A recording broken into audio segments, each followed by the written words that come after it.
Hello, I'm your host, Terri Saunders. On this episode of Treasure Expeditions, I stopped into the St. George Dinosaur Discovery Site, located in the city of St. George, Utah. Next, I show you some fossil treasures on display, and I speak to two well-informed curators. Bring the kids in to the St. George Dinosaur Discovery Site at Johnson Farm in St. George, Utah. There are fossil treasures at the St. George Dinosaur Discovery Site. There are presentations and activities for the kids. Remember, learning is a treasure. I spoke to Jaleesa Buckwitz, the deputy curator of the museum. She spoke about the highlights of the museum. We have a large, amazing collection of dinosaur swim tracks. So those are world class. We have some of the best dinosaur swim tracks in the world. That's what most of our outside collection actually is dinosaur swim tracks. But some of the best examples are on display in the museum. And then the other really amazing thing we have here is a dinosaur sitting trace. So it's an example of a meat-eating dinosaur walking up, sitting, and actually putting its hands in the mud. And that's one of maybe a dozen in the world. There's not many like that. It's the only one with hands. And it's the only meat-eating dinosaur sitting trace with handprints. I spoke to site paleontologist and curator Andrew Milner. He talks about how the tracks are formed. Most of the footprints at this site are basically sedimentary structures. So they're formed by the animals stepping in the sediment, so whether it be sand or mud. And then either a finer sediment in the case of an impression of a footprint, so the mold. The animal steps into the sediment, then sediment washes in, finer sediment washes in and infills the track. And then over millions of years it lithifies and turns to rock. And then we come along with excavating equipment and accidentally uncover them, as in the case of Sheldon Johnson when he actually discovered the site. And in many of the cases we have footprints called natural casts. So it's the sand infill, so the footprints are made in finer sediment, then you've got a coarser sand that infills, and after that turns to stone. The sandstone's much harder than the underlying mudstones and shales. So when we flip over these blocks with excavating equipment, you find kind of a 3D infill of the actual footprints. I spoke to Milner about the time period of the fossils. Mostly we have dinosaur tracks from dinosaurs and crocodile relatives and things like that. So we have, most of our footprints are from the earliest Jurassic, so right after a mass extinction at the end of the Triassic.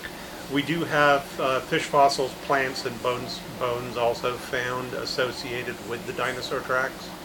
So that's the main things that we find here. Milner discusses the beginning of the museum. The site was found in late February of 2000 by Dr. Sheldon Johnson, and what he was doing, he used to have a farm here, an alfalfa farm, and he was his kids weren't interested in farming, so he started selling off pieces of his land. And where the museum is located right now, there used to be a pretty large hill, and he was ripping through the rock of this hill, and he accidentally came across dinosaur tracks. So as the story goes, one of the blocks that's on exhibit here in the museum fell out of the back of his dump truck and landed upside down, and he saw a natural cast of a dinosaur track sticking up off the rock. His first impression was the dinosaur's still in the rock and its foot was sticking out. And then after his stepson, Kelly Bringhurst, was a geology professor at Dixie State, and he ended up coming over and checking them out and confirming that they were dinosaur tracks. Milner talks about a fossil type. The majority of the footprints we have at this site are made by meat-eating dinosaurs. For example, we have a track type, the larger kind of footprint here is called Eubrontes. The name is Latin it means true thunder. They were first described from the Connecticut Valley in eastern United States. And anyway, that's by far one of the more common types of footprints. It's made by kind of a medium-sized, meat-eating dinosaur. probably an animal 15 to 20 feet long that walked on its hind feet. Milner explains more about other fossils. We also have another type of track called graulator, which are made by small coelophysid type dinosaurs. It's by far the most abundant type of track we have here.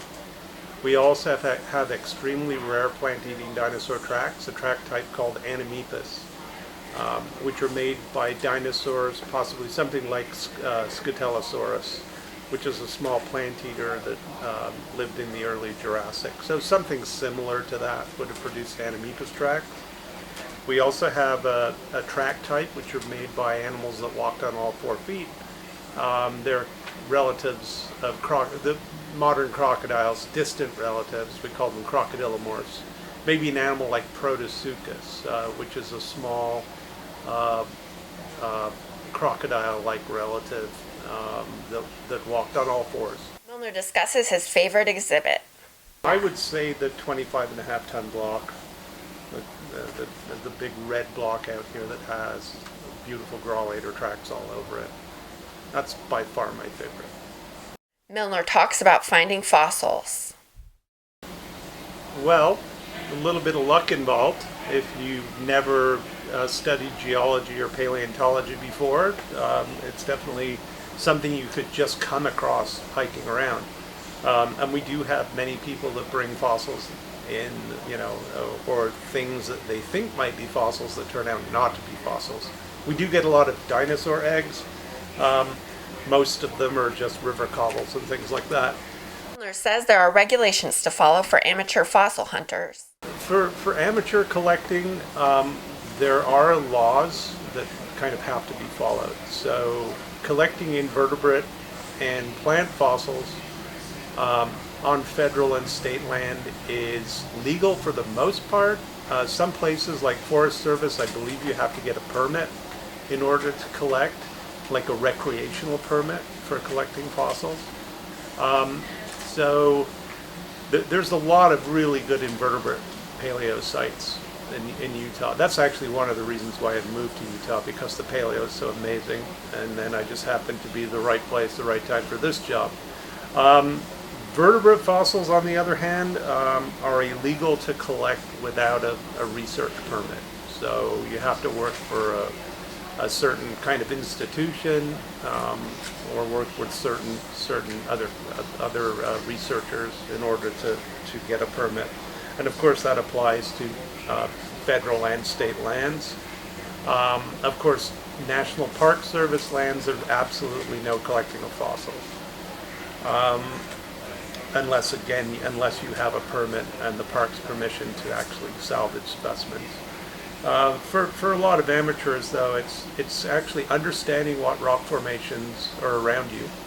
So knowing the age of the rocks, what they're made of, limestone, sandstone, conglomerates, shales, are all good rocks to go and look to try and find fossils. Milner describes other dinosaur species. So this is an animal called a phytosaur, and this is the skull. So here's the back of the head and the end of the nose. Well, the snout, I shouldn't say nose, because the nose is actually located just in front of the eyes. So these animals would have filled similar habitats to crocodiles and alligators today. Of course, crocodiles and alligators have their nostrils at the end of the snout, whereas, like I said, the phytosaur has them up here in front of the eyes. This group of reptiles first appears around 235 million years ago, and they go extinct around 202 million years ago. So at the end of the Triassic, there was this mass extinction that wiped out lots of bizarre creatures. Even though the Triassic period is the first period in the age of the dinosaurs, dinosaurs were not the dominant animals on the planet in the Triassic. So why are we studying late Triassic fossils at this museum? The reason being because of this mass extinction. It was after this mass extinction that dinosaurs suddenly became the dominant animals on the planet, and our site is right after that mass extinction, and that's what we see here. We see lots of dinosaur footprints preserved at this locality. Buckwitz talks about the history of people who discovered fossils. Some other people who were around paleontology in Utah are actually Native Americans. So there are many track sites in Washington County that are paleontology sites that are very, very near archaeological sites. So it's pretty safe to say that people making petroglyphs and pictographs were aware of dinosaur footprint sites in that area because they are so close together.